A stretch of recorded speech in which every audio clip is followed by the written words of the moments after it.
Suara tawa dan obrolan yang riuh rendah mengisi seluruh ruang tengah kediaman keluarga Pratama. Hari ini adalah hari arisan bulanan keluarga besar. Sebuah tradisi yang lebih terasa seperti ajang pamer dan kompetisi terselubung daripada ajang silaturahmi. Nania, menantu di keluarga itu, bergerak nyaris tanpa henti. Tangannya yang cekatan berpindah dari menyajikan piring-piring berisi kue lapis legit ke teko-teko berisi es teh leci, memastikan semua kerabat suaminya merasa terlayani dengan baik. Ia melempar senyum tulus kepada siapa saja yang matanya bertemu pandang dengannya. Senyum yang terasa semakin berat dari jam ke jam. Di sofa utama, layaknya seorang raja di singgasananya, duduklah Baskara, suaminya. Tubuhnya yang tegap bersandar dengan angkuh. Satu tangannya memegang ponsel mahal sementara tangan lainnya sesekali mencomot keripik emping dari stoples di atas meja. Di sebelahnya, Ibu Ratna, ibu mertua Nania, sedang asyik bergosip dengan beberapa ipar dan besannya. Matanya yang tajam sesekali melirik ke arah Nania.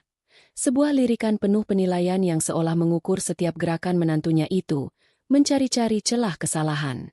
Di sisi lain, Rika, adik ipar Nania, lebih sibuk memamerkan tas tangan barunya. Tertawa genit setiap kali salah satu sepupu pria melontarkan pujian. Nania menghela napas pelan di sudut dapur, memijat pelipisnya sejenak sebelum kembali memasang topeng keramahannya. Sejak menikah dengan Baskara 5 tahun lalu, posisinya di keluarga ini tidak pernah lebih dari seorang pelayan yang kebetulan memiliki status sebagai istri. Ia sudah terbiasa dengan sindiran halus Ibu Ratna tentang masakannya yang kurang medok dibandingkan masakan menantu keluarga lain, atau ocehan Rika yang mengeluh Nania terlalu lambat menyiapkan kebutuhannya. Selama ini, Nania menelan semuanya bulat-bulat demi menjaga citra suaminya dan keutuhan rumah tangganya. Nania. Suara Baskara terdengar keras dan tajam, membelah keramaian. Panggilan itu tidak mengandung kelembutan sama sekali, hanya perintah. Nania segera menghampiri. "Iya, Mas. Ada apa?" tanyanya lembut, berusaha mengabaikan tatapan beberapa kerabat yang kini tertuju pada mereka. Baskara menunjuk piring di hadapannya dengan dagunya. "Aku minta diambilkan empal gepuk dari tadi. Kenapa yang kamu taruh di sini malah rendang? Telingamu di mana?" Desisnya pelan namun penuh penekanan. Cukup agar orang-orang terdekat bisa mendengarnya. Nania sedikit terkejut.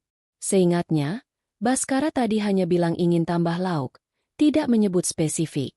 "Maaf, Mas. Tadi aku kurang jelas mendengarnya. Aku ambilkan sekarang." Saat Nania hendak berbalik, Baskara mencengkeram lengannya. Cengkeraman itu kuat, menyakitkan. "Sudah terlambat. Nafsu makanku sudah hilang gara-gara kamu," ujarnya dingin. "Tapi, Mas..." Entah apa yang merasuki pikiran Baskara saat itu. Mungkin egonya yang setinggi gunung merasa terusik oleh jawaban Nania. Mungkin ia ingin menunjukkan kepada seluruh keluarga siapa yang memegang kendali. Dengan gerakan cepat yang tidak terduga, tangannya meraih mangkuk kecil berisi sambal terasi yang ada di tengah meja. Tanpa ragu, tanpa jeda, ia menyiramkan seluruh isi mangkuk itu tepat ke wajah Nania. Dunia seolah berhenti berputar. Sensasi pedas, panas, dan perih langsung menyerang wajah Nania. Matanya terbakar, hidungnya menghirup aroma cabai dan terasi yang menyesakkan. Bulir-bulir nasi dan potongan cabai menempel di pipi dan dahinya. Untuk beberapa detik, yang terdengar hanyalah keheningan absolut. Semua obrolan berhenti. Semua mata tertuju pada Nania yang berdiri mematung, syok, dan terhina. Lalu, keheningan itu pecah. Bukan oleh suara simpati atau teguran untuk Baskara, melainkan oleh suara tawa. Tawa yang nyaring, tajam, dan menusuk. Sumbernya adalah Ibu Ratna dan Rika. "Hahaha, aduh, Baskara, kamu ini ada-ada saja," seru Ibu Ratna sambil menepuk paha putranya, seolah baru saja menyaksikan sebuah lelucon yang sangat lucu. Rika ikut menimpali sambil menutup mulutnya dengan gaya yang dibuat-buat. "Ya ampun, Mbak Nania, mukamu jadi merah merona begitu. Kayak pakai perona pipi dari cabai. Hahaha." Hati Nania hancur berkeping-keping. Rasa perih di wajahnya tidak ada apa-apanya dibandingkan rasa sakit di dalam dadanya. Ia melihat sekeliling. Paman dan bibinya hanya membuang muka, pura-pura tidak melihat. Para sepupu tampak canggung. Beberapa menunduk menatap piring mereka. Tidak ada satupun yang maju untuk membelanya. Tidak ada satupun yang menatap Baskara dengan tatapan celaan. Suaminya sendiri berdiri di sana dengan wajah puas, seolah baru saja memberi pelajaran pada seekor anjing yang tidak patuh. Penghinaan ini terlalu telanjang, terlalu brutal. Di depan seluruh klan keluarga, harga dirinya diinjak-injak hingga tak bersisa. Tawa mertua dan iparnya menjadi paku terakhir yang menancap di peti mati kesabarannya. Sesuatu di dalam diri Nania retak, lalu pecah. Dengan penglihatan yang kabur karena air mata dan rasa perih dari sambal, Nania berbalik. Ia tidak mengatakan apa-apa. Ia hanya berjalan, setengah berlari, menjauhi ruang tengah yang terasa seperti arena gladiator tempat ia baru saja dibantai. Ia bisa mendengar bisik-bisik mulai terdengar di belakangnya. Juga suara Baskara yang berkata dengan nada enteng. Sudah, biarkan saja. Nanti juga baik sendiri. Ayo, silakan dilanjut makannya. Bapak-bapak, ibu-ibu. Nania menaiki tangga menuju kamarnya di lantai 2. Setiap langkah terasa berat. Seolah kakinya terbuat dari timah. Ia masuk ke dalam kamar, menutup pintu dengan keras, dan menguncinya. Suara klik dari kunci yang diputar menjadi satu-satunya penegasan bahwa ia telah berhasil menciptakan jarak, meski hanya sebatas dinding, dari dunia kejam di lantai bawah. Ia langsung menuju kamar mandi, menyalakan keran wastafel dengan tangan gemetar. Air dingin yang membasuh wajahnya sedikit meredakan sensasi terbakar, namun rasa perihnya justru semakin menjadi-jadi saat air menyentuh kulitnya yang teriritasi. Ia menatap cermin. Wajahnya semrawut, merah, bengkak, dengan sisa-sisa sambal di beberapa bagian. Tapi yang paling menakutkan adalah tatapan di matanya sendiri. Tatapan kosong penuh luka. Sambil terus membasuh wajahnya, air matanya akhirnya luruh, bercampur dengan air keran. Isak tangis yang sejak tadi ditahannya kini meledak, namun tanpa suara. Hanya bahunya yang berguncang hebat. Dalam keheningan kamar mandi yang dingin itu, serpihan-serpihan kenangan pahit selama 5 tahun pernikahannya berputar di benaknya seperti film rusak. Ia teringat saat awal pernikahan, Ibu Ratna mengomentari hadiah sederhana yang diberikan keluarga Nania. Keluargamu petani, ya? Pantas hadiahnya cuma seperangkat alat makan dari kayu. Coba lihat besan ibu yang lain, mereka memberi set perhiasan berlian. Ujar mertuanya itu sambil lalu, namun kata-katanya mengiris tajam. Lalu ia teringat Rika, yang dengan santainya meminjam gaun sutra kesayangan Nania untuk pergi ke pesta. Seminggu kemudian, saat Nania menanyakannya, Rika menjawab dengan enteng. Oh, gaun itu? Sepertinya sobek kena paku di kafe. Sudah aku buang. Maaf, ya. Tidak ada rasa bersalah, hanya ketidakpedulian yang angkuh. Dan Baskara. Oh, suaminya. Di depan umum, Baskara adalah citra kesuksesan. Pengusaha muda, suami yang tampak bertanggung jawab. Tapi di balik pintu, ia adalah seorang tiran. Nania ingat pernah terlambat 15 menit menjemputnya dari kantor karena terjebak macet total. Sepanjang perjalanan pulang, Baskara tidak berhenti memakinya. Otakmu itu dipakai. Harusnya kamu bisa perkirakan macet. Istri tidak berguna, cuma begini saja tidak becus. Hardiknya, membuat Nania hanya bisa menunduk sambil meremas setir. Semua kenangan itu, semua perlakuan buruk yang ia terima, terasa seperti ribuan jarum kecil yang menusuk hatinya. Dan kejadian sambal tadi adalah sebuah palu godam yang menghantam semua jarum itu, menancapkannya lebih dalam hingga menembus jiwanya. Tawa Ibu Ratna dan Rika adalah gema yang paling menyakitkan. Mereka tidak hanya membiarkan penindasan itu terjadi, mereka menikmatinya. Mereka merayakannya. Saat itulah Nania sadar. Ia sendirian. Benar-benar sendirian di keluarga ini. Cintanya, pengabdiannya, kesabarannya, semua itu tidak ada harganya. Semua itu hanya dianggap sebagai kelemahan yang pantas untuk dieksploitasi. Perlahan, isak tangisnya mereda. Guncangan di bahunya berhenti. Ia mengangkat kepala dan menatap kembali pantulan dirinya di cermin. Air masih menetes dari dagunya. Wajahnya masih memerah, tapi sesuatu telah berubah di matanya. Kekosongan itu telah sirna. digantikan oleh kilat yang dingin dan keras seperti baja. Air matanya telah kering, dan bersamaan dengan itu, hatinya seolah membatu. Rasa sakit yang luar biasa itu telah bertransformasi menjadi sesuatu yang lain, sebuah resolusi yang dingin dan absolut. "Cukup," bisiknya pada bayangannya sendiri. Suaranya serak, namun tegas. "Sudah cukup aku menjadi karpet untuk kalian injak-injak." Ia mematikan keran. Dengan handuk, ia mengeringkan wajahnya dengan gerakan yang mantap dan terukur. Tidak ada lagi keraguan. Tidak ada lagi harapan untuk diperlakukan dengan baik. Yang tersisa hanyalah perhitungan. Permainan mereka memang sudah selesai. Dan kini, ia yang akan menetapkan aturan main yang baru. Pagi harinya, pintu kamar Nania akhirnya terbuka. Baskara, yang semalam tidur di sofa ruang tamu setelah usahanya menggedor dan membujuk Nania gagal, menoleh dengan cepat. Ia sudah bersiap untuk menghadapi omelan, tangisan, atau permintaan maaf yang memohon. Namun, yang ia lihat membuatnya sedikit bingung. Nania berjalan menuruni tangga dengan tenang. Wajahnya, meski masih sedikit bengkak, tidak menunjukkan sisa-sisa amarah atau kesedihan. Ia mengenakan daster rumahan yang biasa. Rambutnya diikat rapi. Ia berjalan ke dapur tanpa menatap Baskara, dan mulai mengeluarkan bahan-bahan dari kulkas untuk membuat sarapan. Seolah-olah insiden sambal kemarin tidak pernah terjadi. Baskara mengikutinya ke dapur, berdiri canggung di ambang pintu. "Kamu sudah tidak apa-apa?" tanyanya, lebih karena penasaran daripada khawatir. Nania menoleh sekilas. Sebuah senyum tipis tersungging di bibirnya. Senyum itu tidak mencapai matanya. "Tidak apa-apa, Mas. Maafkan aku yang kemarin. Mungkin aku terlalu sensitif," jawabnya dengan suara datar. Jawaban itu adalah persis seperti yang ingin didengar Baskara. Itu memvalidasi tindakannya dan menempatkan kesalahan pada Nania. Egonya langsung terpuaskan. "Nah, begitu lebih baik. Kamu tahu sendiri, aku tidak suka dibantah di depan banyak orang. Itu memalukan." "Iya, Mas. Aku mengerti," sahut Nania sambil memecahkan telur ke dalam wajan. Suara desis minyak panas menjadi satu-satunya jawaban lebih lanjut. Saat sarapan, Ibu Ratna dan Rika bergabung di meja makan.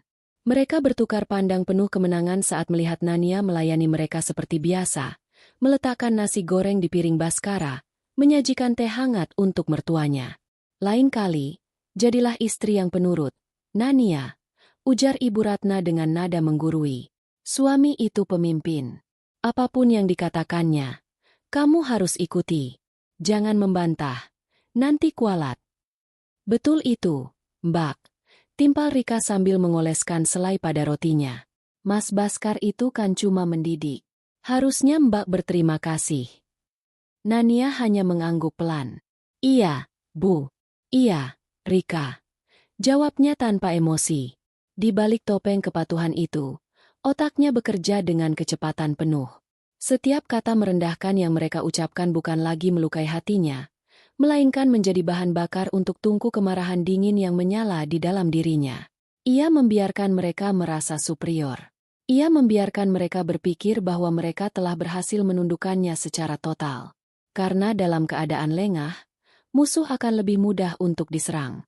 Sepanjang hari itu, Nania mengamati. Ia menjadi bayangan di rumahnya sendiri, mencatat setiap detail kecil dengan presisi seorang mata-mata. Ia memperhatikan Baskara yang menerima telepon di balkon, berbicara dengan suara pelan dan sesekali tertawa dengan cara yang tidak pernah ia lakukan saat bersama Nania. Ia melihat bagaimana Baskara selalu memiringkan layar laptopnya menjauh jika Nania kebetulan lewat di belakangnya. Laptop itu, Nania menyimpulkan, adalah benteng pertama yang harus ia tembus.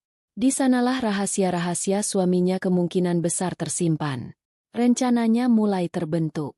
Ia tahu, untuk menjatuhkan Baskara, ia tidak bisa hanya mengandalkan emosi. Ia butuh fakta, bukti yang tidak terbantahkan. Kelemahan terbesar Baskara adalah citranya, harga dirinya yang dibangun di atas kebohongan kesuksesan dan kesempurnaan. Nania akan meruntuhkan citra itu, bata demi bata, sampai yang tersisa hanyalah puing-puing. Sore itu, saat Baskara sedang mandi, Nania memberanikan diri masuk ruang kerja. Ruangan itu terasa sakral bagi Baskara, dan Nania jarang sekali diizinkan masuk. Ia mendekati meja kerja, tempat laptop mahal itu tergeletak dalam keadaan mode tidur. Tangannya terulur, nyaris menyentuh permukaannya yang dingin. Jantungnya berdebar kencang. Ini adalah langkah pertamanya. Langkah yang paling berbahaya. Ia menarik tangannya kembali. Belum saatnya. Ia belum tahu kata sandinya. Bertindak gegabah hanya akan membuat Baskara curiga. Ia perlu strategi. Ia perlu kesabaran.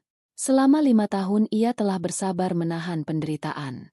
Maka, ia pasti bisa bersabar sedikit lebih lama untuk merencanakan sebuah pembalasan yang sempurna. Ia keluar dari ruang kerja itu dengan pikiran yang lebih jernih. Targetnya jelas. Laptop Baskara. Misinya, mencari tahu kata sandinya tanpa menimbulkan kecurigaan.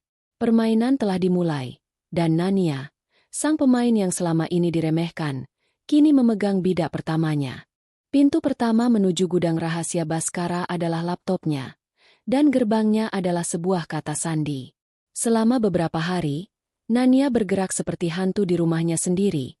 Matanya selalu waspada, telinganya selalu siaga. Ia mencoba beberapa kombinasi yang paling jelas di benaknya. Tanggal ulang tahunnya, tanggal ulang tahun pernikahan mereka, bahkan tanggal ulang tahun putra tunggal mereka yang telah meninggal saat balita. Setiap kali kotak isian menampilkan pesan, kata sandi salah. Jantungnya mencelos. Namun tekadnya justru semakin mengeras. Kegagalan ini hanya menegaskan betapa ia sudah tidak lagi menempati ruang penting dalam pikiran suaminya. Kesempatan datang secara tidak terduga. Suatu sore, saat Ibu Ratna sedang menelepon saudaranya di ruang keluarga, Nania yang sedang menyapu di dekatnya mendengar percakapan itu. Iya, nanti tanggal 28 dirayakan kecil-kecilan saja. Kok, ulang tahun ibu yang ke-58. Tidak usah besar-besaran, yang penting doa dari anak cucu. Tanggal 28. Seketika Nania berhenti menyapu. Sebuah ingatan melintas di benaknya. Baskara adalah putra yang memuja ibunya secara berlebihan. Di depan ibunya, ia adalah anak laki-laki yang paling berbakti. Semua hal tentang ibunya, ia hafal di luar kepala. Jangan-jangan, malam itu, Nania menunggu dengan sabar. Sekitar pukul 10, Baskara menerima telepon. Seperti biasa, ia bangkit dan berjalan ke balkon untuk menjawabnya, meninggalkan laptopnya yang masih menyala di atas meja kerja. Ini adalah momen yang ditunggu Nania. Dengan jantung berdebar kencang, ia masuk ke ruang kerja. Cahaya dari layar laptop menerangi wajahnya yang tegang. Ia mendekat, menarik napas dalam-dalam, lalu mengetikkan kombinasi angka dan huruf dengan jari-jari yang sedikit gemetar. Ratna 2808. Ia menekan tombol, Enter. Layar tidak lagi menampilkan kotak isian kata sandi. Layar itu terbuka, menampilkan desktop yang rapi dengan latar belakang foto pemandangan gunung. Nania berhasil masuk. Rasa lega yang dingin menjalari tubuhnya, cepat tergantikan oleh urgensi. Waktunya tidak banyak. Matanya dengan cepat memindai setiap folder. Kebanyakan adalah folder pekerjaan dengan nama-nama proyek yang familiar. Namun, ada satu folder yang menarik perhatiannya. Namanya, Kenangan Manis. Sebuah nama yang terlalu sentimental untuk seorang Baskara. Dengan sekali klik, folder itu terbuka. Napas Nania tercekat di tenggorokan. Isi folder itu adalah sebuah pukulan telak yang meremukkan sisa-sisa hatinya yang naif. Puluhan foto dan video. Bukan kenangan manis bersamanya, melainkan bersama seorang wanita lain. Wanita itu muda, sangat cantik, dengan tubuh semampai dan pakaian yang selalu modis. Dalam satu foto, Baskara memeluk wanita itu di atas sebuah kapal pesiar pribadi. Keduanya tertawa lepas. Di foto lain, mereka sedang makan malam di restoran yang atapnya beratapkan bintang, gelas anggur terangkat. Yang paling menyakitkan adalah beberapa foto di dalam kamar hotel mewah. Keduanya mengenakan jubah mandi putih yang identik. Wanita itu bersandar manja di dada Baskara. Rasa mual naik ke kerongkongan Nania. Namun ia menelannya kembali. Tidak ada waktu untuk menangis. Tidak ada gunanya. Kemarahannya kini menjadi energi yang membuatnya fokus. Ia membuka folder lain di dalam, kenangan manis, yang bernama aset berharga. Isinya bukanlah surat-surat investasi, melainkan sebuah file Excel yang terperinci. Saat membukanya, Nania melihat daftar pengeluaran yang rapi untuk sang wanita simpanan, yang di dalam file itu disebut dengan inisial S. Sewa apartemen mewah di pusat kota, 40 juta per bulan. Cicilan mobil sport, 20 juta per bulan. Tagihan kartu kredit dari butik-butik ternama, belasan hingga puluhan juta setiap bulan. Di bawah tabel itu, ada subfolder berisi bukti-bukti transfer ke sebuah rekening atas nama Sinta Amelia.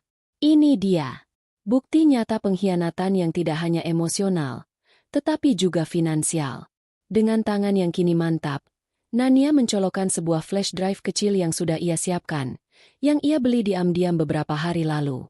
Ia menyorot seluruh isi folder, kenangan manis, dan menyalinnya. Bilah proses berwarna hijau yang bergerak lambat di layar terasa seperti detik-detik menuju sebuah ledakan. Tepat saat proses penyalinan selesai 100%, ia mendengar suara langkah kaki Baskara mendekat. Dengan cepat, Nania menutup semua jendela folder, mencabut flash drive, dan memasukkannya ke dalam saku dasternya. Ia bergegas keluar dari ruang kerja, dan berpapasan dengan Baskara di ambang pintu. "Sedang apa kamu di sini?" tanya Baskara curiga. "Hanya mau menaruh gelas bekas kopi mas tadi," jawab Nania dengan tenang, menunjuk gelas kosong di atas nampan kecil yang memang sudah ia siapkan sebagai alibi. Baskara menatapnya sejenak, lalu mengedikan bahu dan masuk ke ruangannya. Nania berjalan cepat menuju kamarnya. Jantungnya masih berpacu. Di dalam kamar, ia menyembunyikan flash drive itu di tempat paling aman yang bisa ia pikirkan, di dalam jahitan lapisan dalam sebuah tas tangan tua yang tidak pernah ia pakai lagi. Amunisi pertamanya telah berhasil diamankan. Selama 2 hari berikutnya, Nania menunggu saat yang tepat untuk memeriksa hasil buruannya. Ketika rumah dalam keadaan sepi, ia pergi ke sebuah warung internet kecil di gang yang jauh dari kompleks perumahannya. Di bilik yang pengap, ia membuka isi flash drive itu. Melihat kembali foto-foto dan rincian keuangan itu dalam keadaan lebih tenang, sebuah kesadaran menghantamnya. Bukti perselingkuhan ini memang sangat menyakitkan dan memalukan. Namun, ia kenal betul keluarga suaminya. Mereka hidup dalam kungkungan nilai-nilai patriarki yang kental. Bisa jadi, Baskara hanya akan ditegur ringan oleh ayahnya. Atau lebih buruk lagi, mereka justru akan membalikan kesalahan padanya. "Mungkin kamu kurang bisa melayani suami." Atau, "Wajar laki-laki mencari hiburan di luar jika di rumah tidak bahagia." Tuduhan-tuduhan itu seolah sudah terngiang di telinganya. Bukti pengeluaran untuk si selingkuhan memang besar. Tapi Baskara bisa dengan mudah berkelit bahwa itu adalah uang hasil kerja kerasnya sendiri. Nania butuh sesuatu yang lebih dari sekadar skandal moral.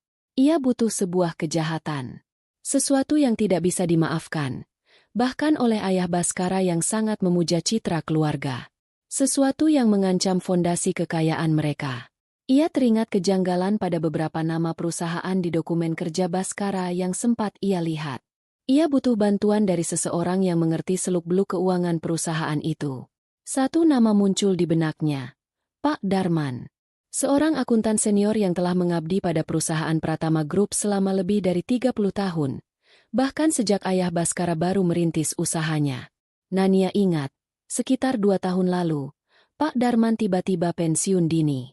Gosip yang beredar di antara para karyawan rendahan adalah ia dipecat secara tidak hormat oleh Baskara. Alasannya, Pak Darman dianggap terlalu kaku, kolot, dan menentang metode-metode efisiensi yang diterapkan Baskara saat ia mulai diberi wewenang di salah satu divisi. Pak Darman yang jujur dan lurus itu pasti tahu di mana saja letak kebusukan bisa disembunyikan. Menghubungi Pak Darman adalah sebuah risiko besar. Nania tidak bisa menggunakan ponselnya yang ia yakini mungkin saja dipantau oleh Baskara. Dengan sisa uang belanja yang ia sisihkan sedikit demi sedikit, ia membeli sebuah ponsel bekas yang paling murah dan sebuah kartu SIM baru. Langkah selanjutnya adalah menemukan alamat Pak Darman. Ia teringat pernah menyimpan buku agenda lama dari acara tahunan perusahaan, yang mencantumkan alamat beberapa karyawan senior. Setelah membongkar lemari tuanya, ia berhasil menemukannya. Dengan menyamar menggunakan kerudung lebar dan kacamata hitam, Nania naik angkutan umum menuju sebuah perumahan sederhana di pinggir kota. Jantungnya berdebar saat ia berdiri di depan sebuah rumah kecil yang asri. Ia menekan bel. Tak lama kemudian, seorang pria tua dengan rambut putih dan wajah yang dipenuhi guratan kelelahan keluar. Itu Pak Darman. Wajahnya tampak jauh lebih tua dari yang Nania ingat. "Cari siapa, ya?" tanya Pak Darman, menyipitkan matanya. "Selamat siang, Pak Darman. Saya Nania, istri Baskara Pratama," ucap Nania pelan. Seketika, raut wajah Pak Darman berubah menjadi dingin dan waspada. "Saya sudah tidak ada urusan apapun dengan keluarga Pratama. Silakan pergi," ujarnya, hendak menutup pintu. "Tunggu, Pak. Saya kesini bukan atas suruhan mereka. Saya datang untuk meminta bantuan Bapak," cegah Nania cepat. Pak Darman menatapnya dengan curiga. "Bantuan apa? Saya ini sudah tua dan tidak punya apa-apa. Saya tidak bisa membantu Anda." "Ini bukan tentang uang, Pak. Ini tentang kebenaran." Nania memberanikan diri. Ia tidak memohon atau menangis. Ia berbicara dengan nada yang tenang dan serius. "Saya tahu Bapak dipecat karena Bapak adalah orang yang jujur. Dan saya yakin, Bapak tahu ada banyak hal yang tidak beres di dalam perusahaan itu, terutama di divisi yang dipegang oleh suami saya." Keterkejutan melintas di wajah Pak Darman.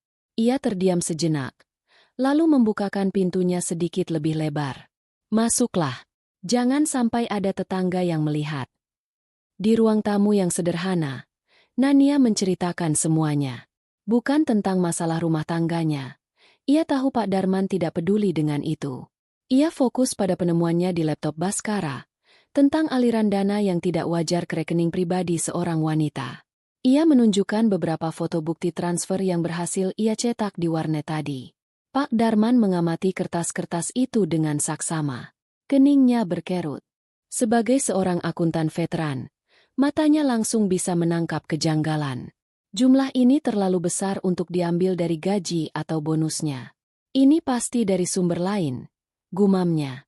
"Itulah mengapa saya datang ke Bapak," kata Nania. "Saya yakin uang ini berasal dari perusahaan.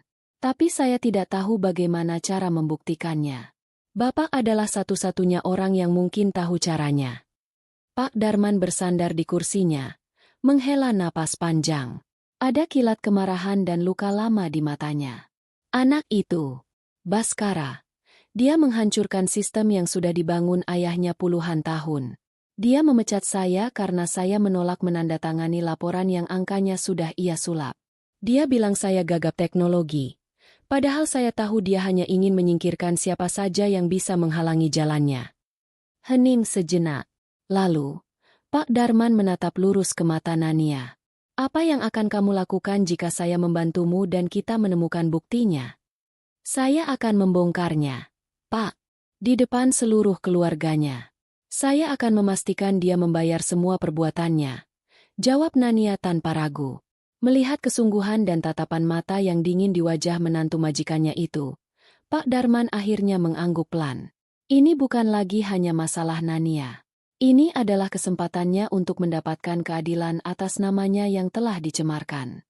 "Baiklah, saya akan bantu. Tapi kamu harus mengikuti semua instruksi saya dengan hati-hati. Ini sangat berbahaya. Satu kesalahan kecil, dan kita berdua yang akan hancur." Sebuah aliansi yang tak terduga telah terbentuk di ruang tamu kecil itu. Aliansi antara seorang istri yang terhianati dan seorang akuntan tua yang terbuang. Keduanya dipersatukan oleh satu tujuan, menjatuhkan Baskara Pratama. Komunikasi antara Nania dan Pak Darman berjalan seperti operasi intelijen. Mereka hanya berhubungan melalui ponsel baru Nania, seringkali dengan pesan singkat yang berisi kode-kode yang hanya mereka berdua pahami. Pak Darman, dengan ingatannya yang tajam tentang struktur birokrasi dan alur dokumen di Pratama Group, menjadi sutradara di balik layar. Cari dokumen pengajuan dana untuk Proyek Cendana dan Proyek Nirwana. Dua proyek itu diajukan Baskara tepat setelah saya keluar. Saya curiga itu proyek fiktif. Begitu salah satu pesan dari Pak Darman. Kini, Peran Nania berubah menjadi lebih aktif dan penuh risiko. Ia bukan lagi hanya pengamat. Ia adalah seorang penyusup. Ia harus menunggu kesempatan yang tepat untuk bisa masuk ke ruang kerja Bhaskara dan mencari dokumen-dokumen spesifik tersebut. Kesempatan itu datang saat Ibu Ratna dan Rika mengajaknya pergi ke sebuah pusat perbelanjaan untuk membeli kado bagi salah satu kerabat. Nania sengaja menolak dengan alasan tidak enak badan. Kepalaku pusing sekali, Bu. Mungkin karena kurang tidur. Aku di rumah saja, istirahat. Ujarnya dengan wajah yang dibuat sepucat mungkin. Ibu Ratna hanya mendengus, menganggapnya manja, lalu pergi bersama Rika.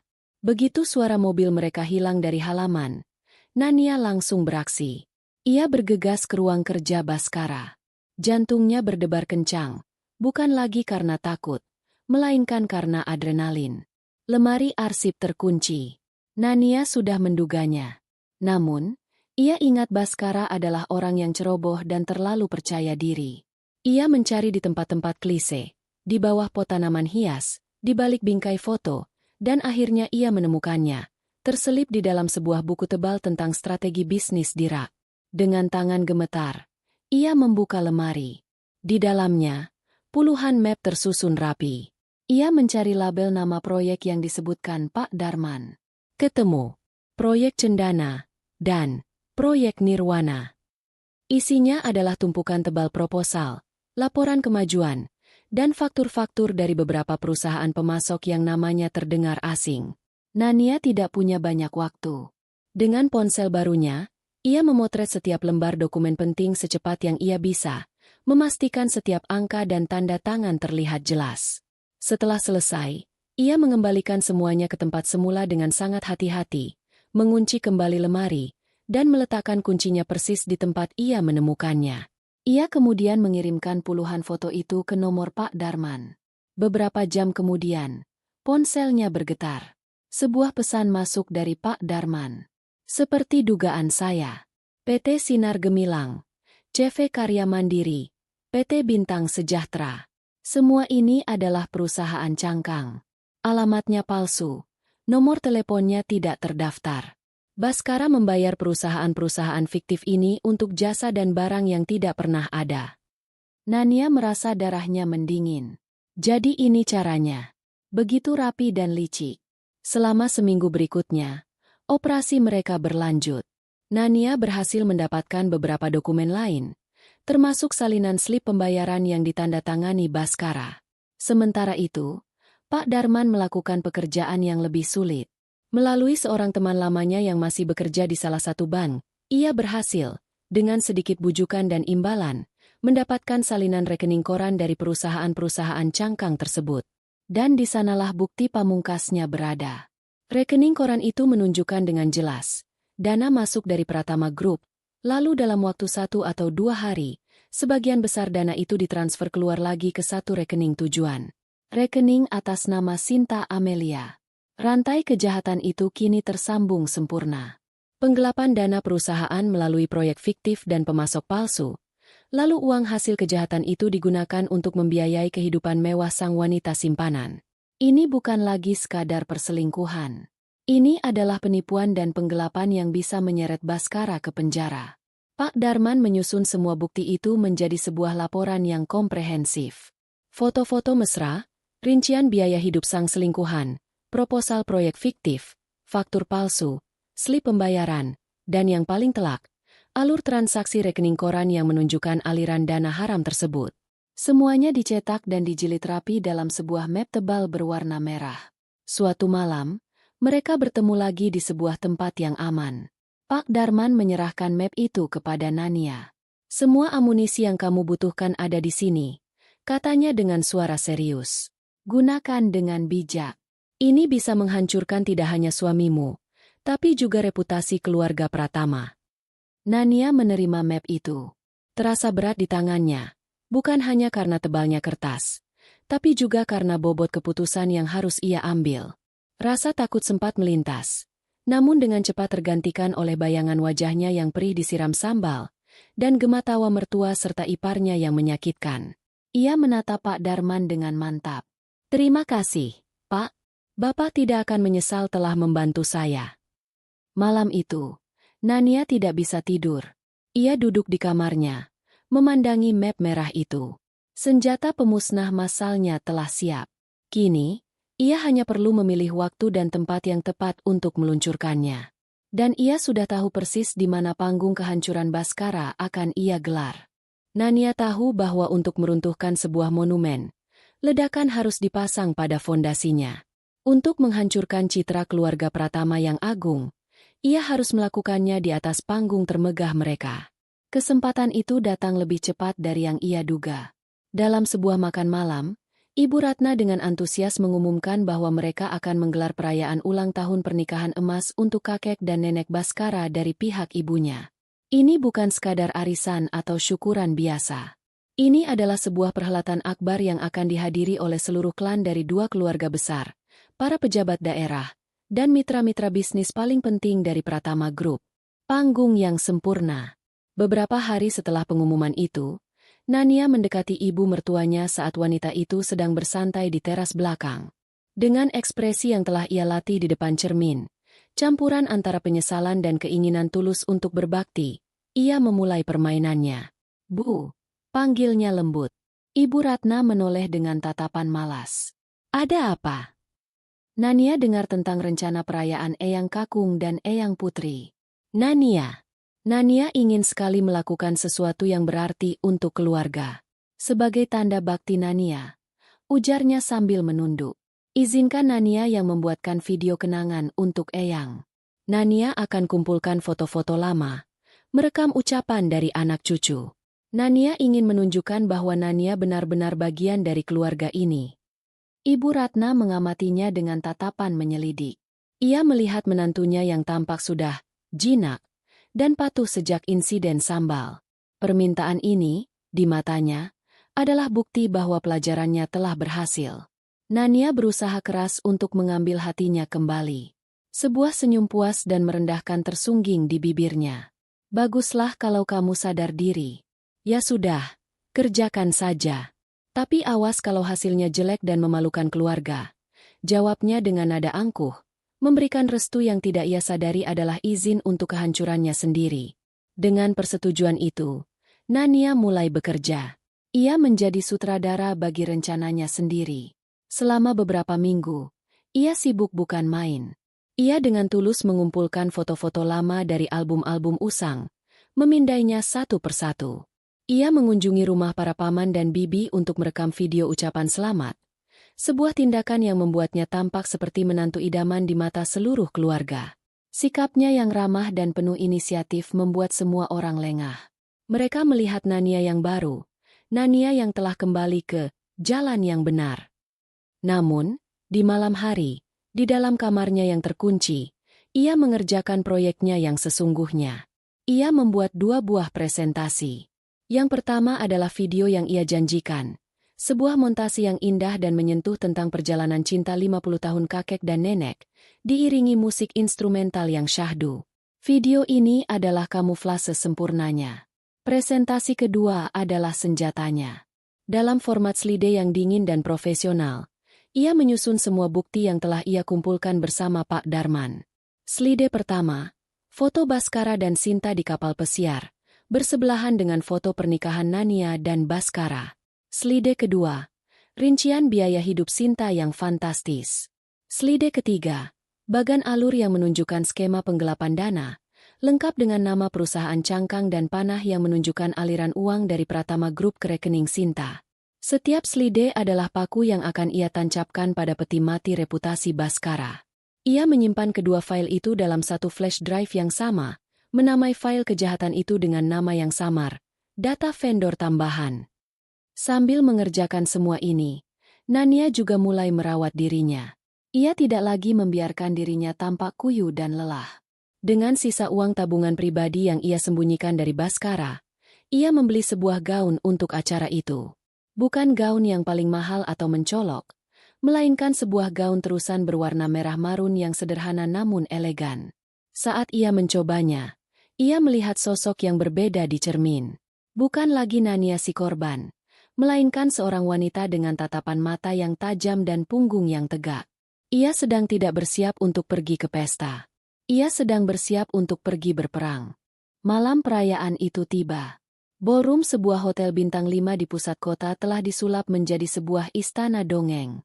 Lampu-lampu kristal berkilauan di langit-langit yang tinggi, memantulkan cahaya pada lantai marmer yang mengilap.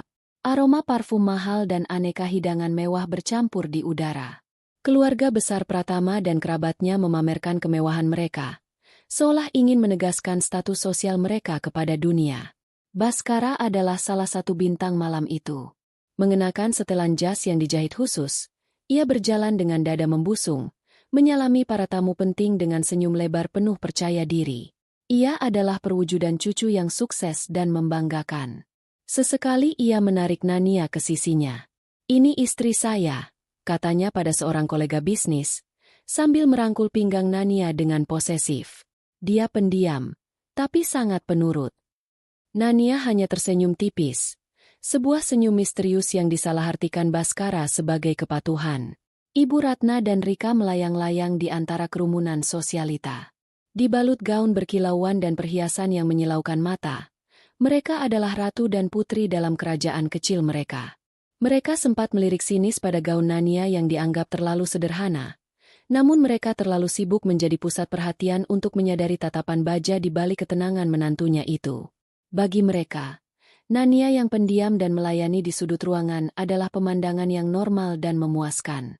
Nania sendiri adalah personifikasi dari ketenangan itu sendiri.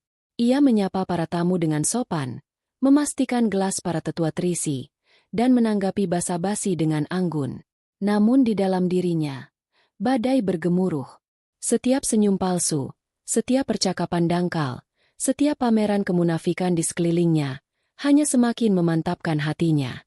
Ia mengamati semuanya, merekam setiap detail dari panggung kepalsuan yang sebentar lagi akan ia runtuhkan. Acara mencapai puncaknya. Setelah kakek dan nenek meniup lilin di atas kue pernikahan raksasa, tiba saatnya pidato-pidato. Ayah Baskara, lalu para paman, dan akhirnya, Baskara sendiri yang naik ke atas panggung sebagai perwakilan generasi cucu. Dengan mikrofon di tangan, Baskara berbicara dengan lancar dan penuh karisma. Ia berbicara tentang warisan kehormatan yang diajarkan kakeknya. Ia berbicara tentang pentingnya integritas dalam bisnis dan keluarga. Ia berbicara tentang nilai-nilai kejujuran dan kerja keras yang menjadi pilar Pratama Group. "Keluarga adalah fondasi kita," katanya dengan suara bergetar penuh emosi palsu. "Dan kejujuran adalah semen yang merekatkan fondasi itu agar tetap kokoh untuk generasi-generasi yang akan datang." Tepuk tangan meriah membahana di seluruh ruangan. Baskara tersenyum puas, menundukkan kepala dengan gaya rendah hati yang telah ia kuasai dengan sempurna. Dari kursinya, Nania menatapnya. Sebuah senyum yang nyaris tak terlihat tersungging di bibirnya. Ia membiarkan suaminya menikmati momen kejayaan terakhirnya. Sang pembawa acara kembali ke panggung. Sungguh pidato yang luar biasa dari Mas Baskara Pratama. Dan hadirin sekalian, sebagai persembahan cinta dari seluruh cucu, kita akan menyaksikan sebuah video kenangan yang sangat istimewa, yang telah disiapkan secara khusus oleh istri tercinta dari Mas Baskara, Mbak Nania. Semua mata kini tertuju pada Nania. Ia hanya mengangguk kecil dengan anggun. Di sudut ruangan, di meja kontrol audiovisual, seorang teknisi muda menatap ke arahnya, menunggu isyarat. Nania telah menemuinya 1 jam sebelumnya, memberinya instruksi yang jelas dan sebuah amplop tebal. "Putar file, video kenangan Eyang, dulu sampai selesai. Setelah itu, apapun yang terjadi, putar file, data vendor tambahan, dan jangan hentikan sampai saya beri isyarat." Begitu pesannya. Nania mengalihkan pandangannya ke depan, ke arah layar proyektor raksasa yang masih kosong. Ia memberikan sebuah anggukan kecil yang nyaris tak terlihat ke arah teknisi itu. Lampu ballroom perlahan meredup. Keheningan yang penuh antisipasi menyelimuti ruangan. Di layar, slide judul, 50 tahun cinta Eyang Kakungo Eyang Putri, muncul, diiringi alunan musik yang lembut. Badai itu kini berada tepat di ambang pintu. Alunan musik yang lembut memenuhi ballroom saat video di layar raksasa mulai berputar.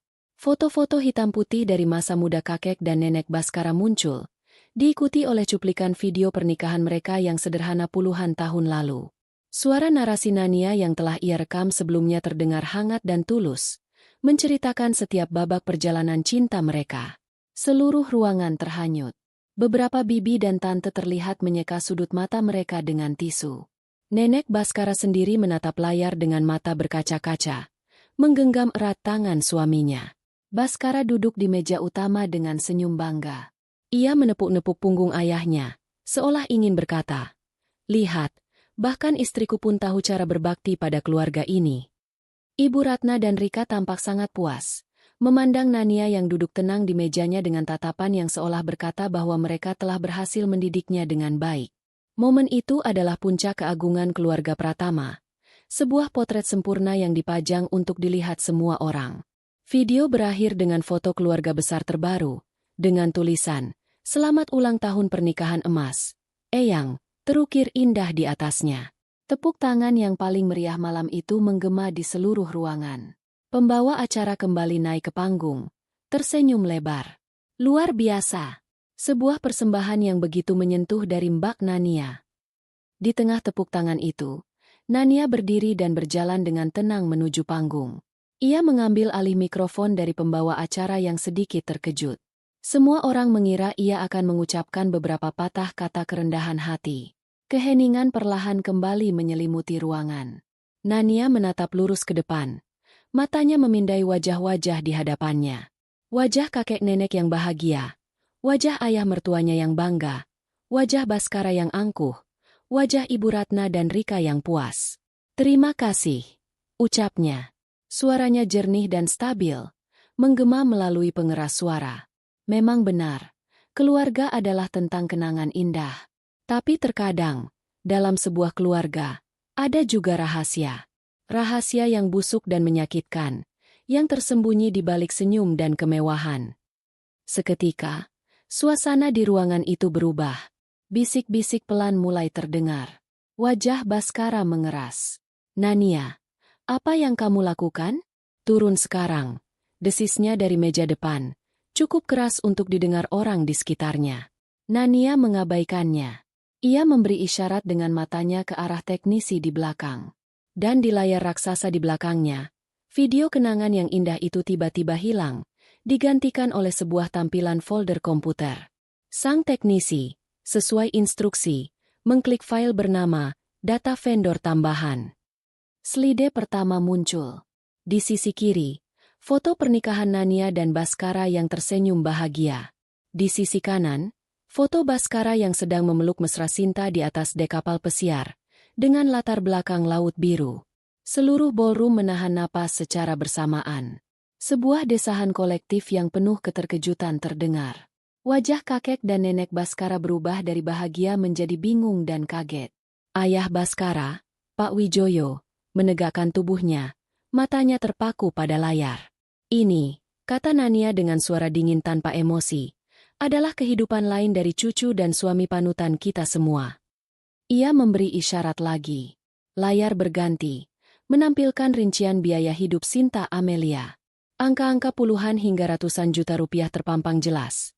Sewa apartemen, cicilan mobil, tagihan kartu kredit untuk tas, sepatu, dan perhiasan. Mungkin ada yang berpikir, wajar seorang pria sukses memiliki simpanan. Mungkin ada yang berpikir, ini adalah uangnya sendiri. Nania berhenti sejenak, membiarkan kata-katanya meresap. Pandangannya kini tertuju langsung pada Pak Wijoyo dan paman-paman Baskara yang duduk di meja utama, pilar-pilar bisnis Pratama Group. "Tapi, bagaimana jika saya beritahu Anda semua, bahwa kemewahan ini tidak dibiayai dari kantong pribadi suami saya?" Layar kembali berganti. Kali ini menampilkan bagan alur yang rumit. Di satu sisi ada logo Pratama Group. Panah-panah keluar dari logo itu, menunjuk ke nama 3 perusahaan asing, PT Sinar Gemilang, CV Karya Mandiri, PT Bintang Sejahtera. "Uang ini," lanjut Nania, suaranya seperti hakim yang membacakan putusan, "diambil dari perusahaan keluarga kita. Perusahaan yang dibangun dengan keringat Eyang Kakung. Uang ini dicuri melalui proyek-proyek fiktif dan pembayaran kepada pemasok-pemasok palsu yang diciptakan oleh Baskara sendiri." Kekacauan mulai meletus. Pak Wijoyo berdiri. Wajahnya merah pada menahan amarah. Apa maksudnya ini, Baskara? Bentaknya. Baskara pucat pasi. Ia seperti tersambar petir. Mulutnya membuka dan menutup tanpa suara. Itu tidak benar. Bohong. Dia mengarang semua ini. Teriaknya panik. Benarkah? Tantang Nania dengan tenang. Angka tidak berbohong, Mas Baskara. Dan kemudian, bukti terakhir yang paling menghancurkan muncul di layar. Salinan rekening koran. Aliran dana yang sangat jelas terlihat. Dana masuk dari Pratama Group ke rekening PT Sinar Gemilang. Lalu beberapa hari kemudian, dana itu ditransfer lagi ke rekening pribadi atas nama Sinta Amelia. Semuanya terpampang di sana dalam warna hitam dan putih. Tidak terbantahkan. Ruangan itu meledak dalam kekacauan. Para mitra bisnis saling berbisik dengan wajah cemas. Para kerabat menatap Baskara dengan pandangan jijik dan tidak percaya. Ibu Ratna membeku di kursinya. Wajahnya yang tadi angkuh kini pucat seperti mayat.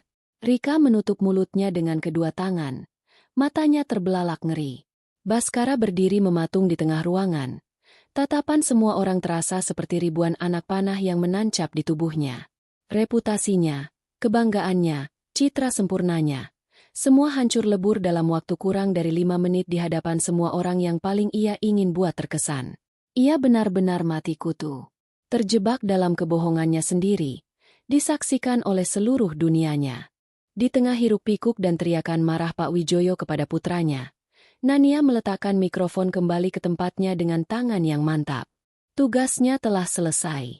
Ia tidak tertarik untuk menyaksikan drama kehancuran itu lebih lama lagi. Ia telah menyalakan apinya. Biarlah mereka sendiri yang terbakar di dalamnya.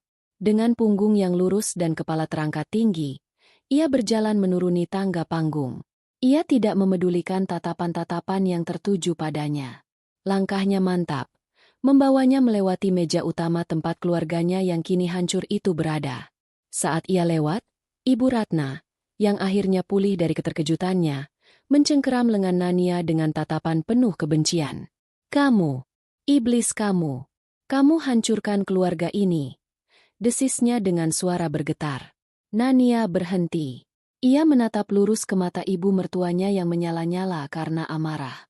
"Putra ibu yang menghancurkannya," jawab Nania dengan suara dingin yang tenang. "Saya hanya menyalakan lampunya agar semua orang bisa melihat kebusukan yang selama ini tersembunyi di dalam gelap." Ia melepaskan cengkeraman tangan Ibu Ratna dengan sekali sentak dan kembali berjalan. Jalannya kini terhalang oleh Baskara, yang berdiri seperti patung dengan wajah kosong. Mata mereka bertemu.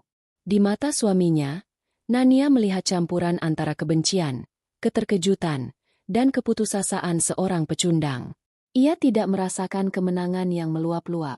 Yang ia rasakan hanyalah kelegaan dan sedikit rasa kasihan. Ia tidak mengucapkan sepatah kata pun pada Baskara. Tatapannya sudah mengatakan semuanya. Ia hanya melewatinya. Seolah Baskara hanyalah perabot tak bernyawa yang menghalangi jalan. Nania terus berjalan tanpa menoleh ke belakang, melintasi ballroom yang porak-poranda oleh skandal. Ia mendorong pintu besar berlapis kayu itu dan melangkah keluar. Udara malam yang sejuk langsung menyambut wajahnya. Terasa begitu segar dan melegakan, membersihkan sisa-sisa udara pengap dan beracun dari dalam. Ia tidak langsung pergi. Ia berhenti sejenak di lobi hotel yang sepi, mengeluarkan ponsel lamanya dari dalam tas. Ponsel yang menjadi saksi bisu dari banyak air mata dan penderitaannya. Ia membuka slot kartu SIM, mengeluarkan kartu kecil itu, simbol dari hubungannya dengan keluarga Pratama. Dengan kedua ibu jarinya, ia mematahkannya menjadi dua, lalu membuangnya ke tempat sampah terdekat. Ia kemudian berjalan ke meja resepsionis, mengambil sebuah tas travel kecil yang telah ia titipkan di sana sejak sore tadi. Isinya hanya beberapa helai pakaian, sedikit uang tunai, dan semua dokumen pribadinya. Hanya itu yang ia butuhkan. Berdiri di depan pintu lobi hotel, menatap lampu-lampu kota yang gemerlapan, Nania tidak tahu persis kemana ia akan pergi malam ini. Ia tidak punya rencana jangka panjang. Masa depannya adalah sebuah lembaran kosong. Tapi untuk pertama kalinya dalam 5 tahun, lembaran itu adalah miliknya seutuhnya. Tidak ada lagi Baskara, tidak ada lagi Ibu Ratna, tidak ada lagi Rika, tidak ada lagi rasa takut, hinaan, atau tawa yang merendahkan. Dengan napas dalam-dalam yang terasa membebaskan, Nania melangkah keluar dari hotel, menyatu dengan keramaian malam. Ia berjalan menjauh, meninggalkan nama Pratama dan semua rasa sakitnya di belakang. Setiap langkah adalah sebuah penegasan.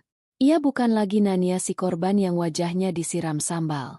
Ia adalah Nania, seorang wanita yang telah merebut kembali harga dirinya dan kini berjalan menuju kebebasannya sendiri.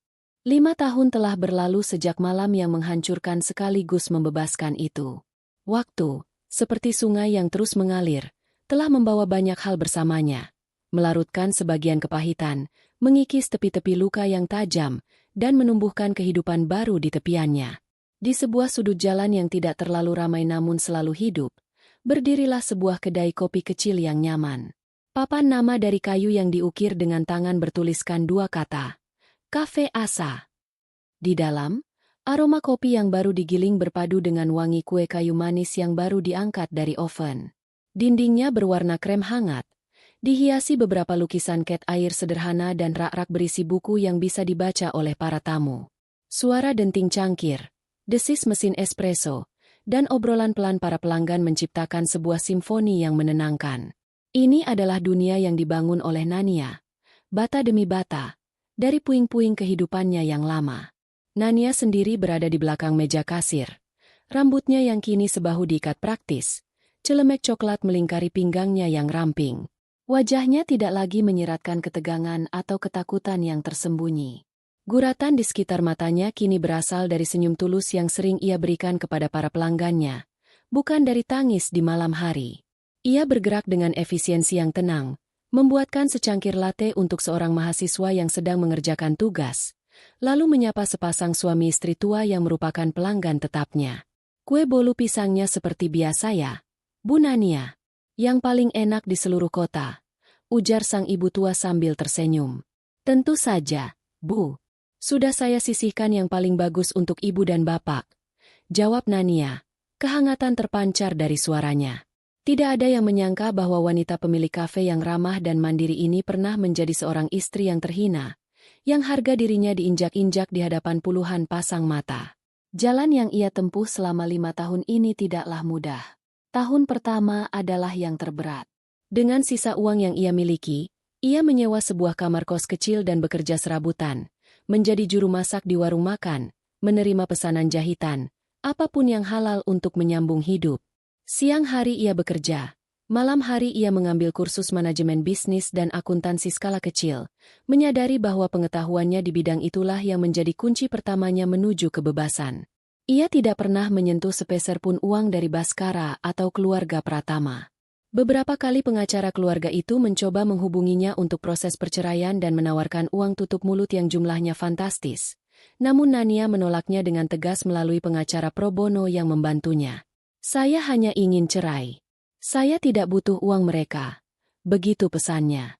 Ia ingin memastikan bahwa apapun yang ia bangun nanti, 100% adalah hasil keringatnya sendiri.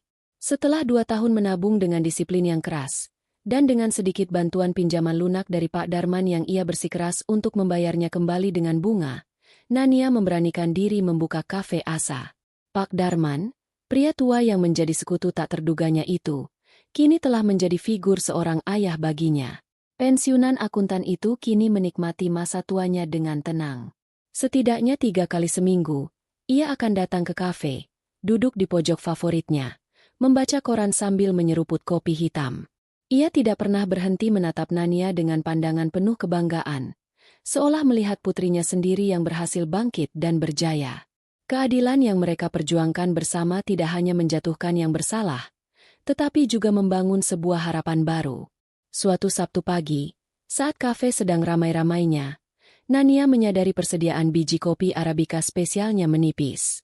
Ia memutuskan untuk pergi sendiri ke pasar tradisional langganannya, tempat ia bisa mendapatkan biji kopi segar dan bahan-bahan kue berkualitas dengan harga terbaik. Ia menyukai suasana pasar, hiruk-pikuk yang jujur dan apa adanya. Sangat kontras dengan kemewahan palsu yang pernah ia kenal. Sambil memilih-milih jahe dan kayu manis di salah satu lapak, sebuah suara yang familiar namun terdengar berbeda menusuk telinganya. Suara itu cempreng, penuh kekesalan. 3.000 perak saja masa tidak boleh kurang, sih? Pelit sekali jadi pedagang. Nania menoleh ke sumber suara.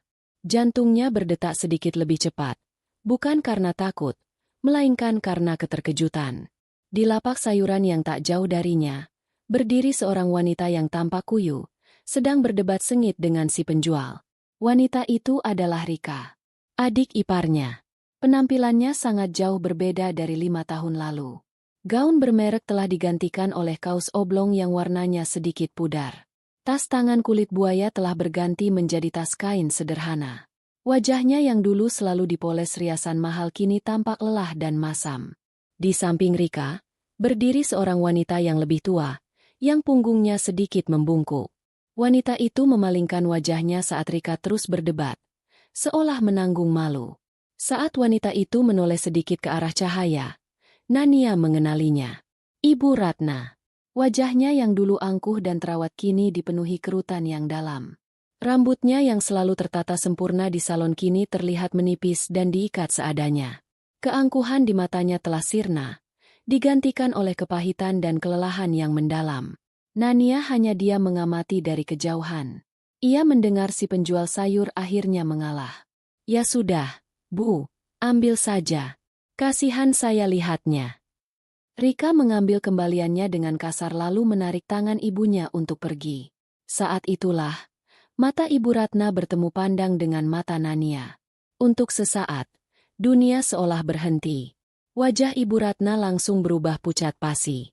Matanya membelalak, campuran antara keterkejutan, kebencian, dan yang paling kentara, rasa iri yang tidak bisa disembunyikan saat melihat penampilan Nania yang tampak sehat, bersih, dan damai. Rika mengikuti arah pandangan ibunya dan ia pun membeku di tempat. Wajahnya memerah karena malu dan marah. Nania menarik napas perlahan. 5 tahun lalu, pertemuan seperti ini mungkin akan membuatnya gemetar atau marah. Tapi sekarang, yang ia rasakan hanyalah kehampaan.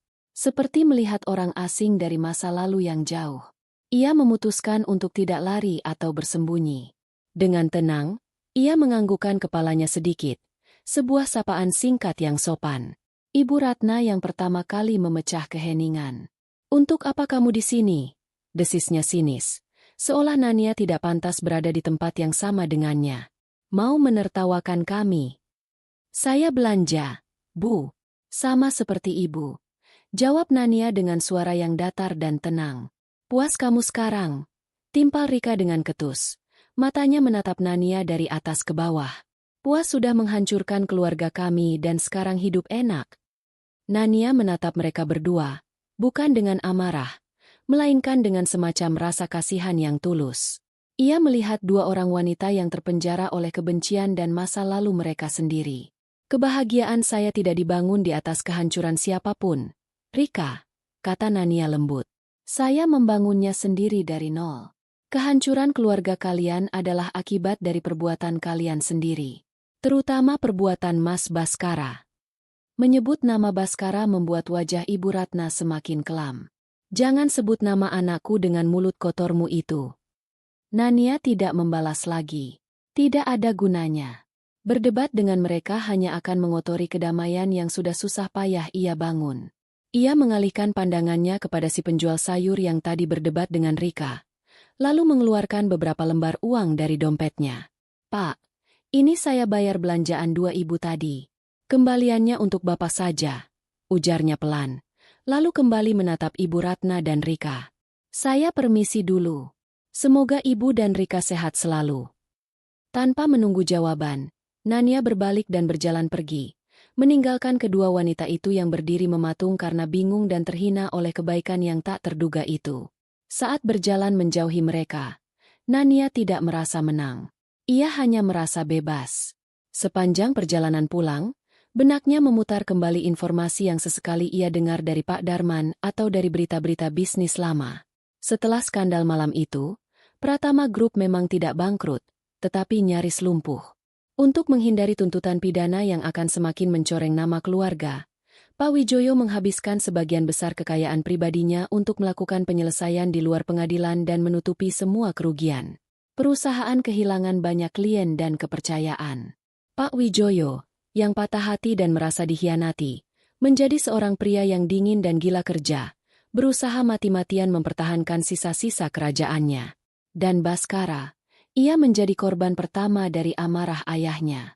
Ia tidak dipenjara, tapi ia mendapatkan hukuman yang mungkin lebih buruk bagi orang sepertinya. Ia diasingkan. Namanya dicoret dari seluruh aset keluarga. Semua fasilitasnya dicabut, dan ia diusir dari rumah.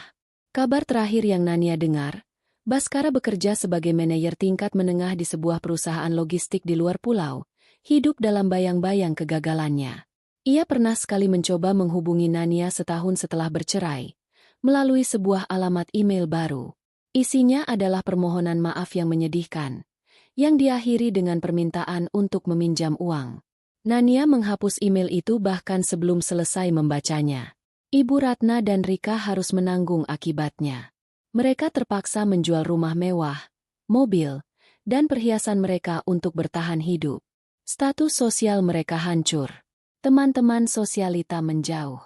Rika, yang dulu bermimpi dinikahi konglomerat, kini harus menghadapi kenyataan pahit bahwa tidak ada keluarga terpandang yang mau berbesan dengan keluarga yang memiliki catatan skandal seperti itu. Sesampainya di kafe Asa, Nania meletakkan barang belanjaannya dan menyeduh secangkir teh hangat untuk menenangkan pikirannya.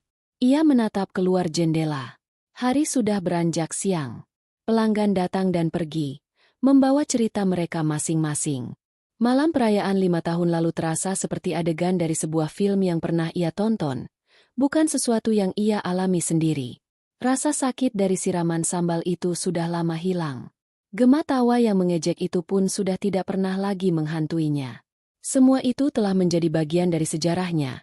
Sebuah bab yang menyakitkan namun perlu, yang telah membentuknya menjadi dirinya hari ini. Kemenangannya, ia sadari sekarang, bukanlah saat melihat Baskara dan keluarganya jatuh. Kemenangan sesungguhnya adalah saat ia bisa membayar belanjaan Ibu Ratna dan Rika tanpa merasakan secuil pun kebencian. Kemenangan sesungguhnya adalah kedamaian yang ia rasakan saat ini, di dalam kafe kecilnya, dikelilingi oleh aroma harapan dan kerja keras. Nania tersenyum. Ia mengambil papan tulis kecil di dekat kasir dan menulis menu spesial untuk esok hari. Puding roti kayu manis, resep ibu. Sebuah resep peninggalan almarhumah ibunya sendiri. Satu-satunya warisan yang benar-benar berharga. Masa lalu telah ia tutup rapat-rapat. Kini, ia hanya menatap ke depan, ke hari esok yang cerah, secangkir demi secangkir.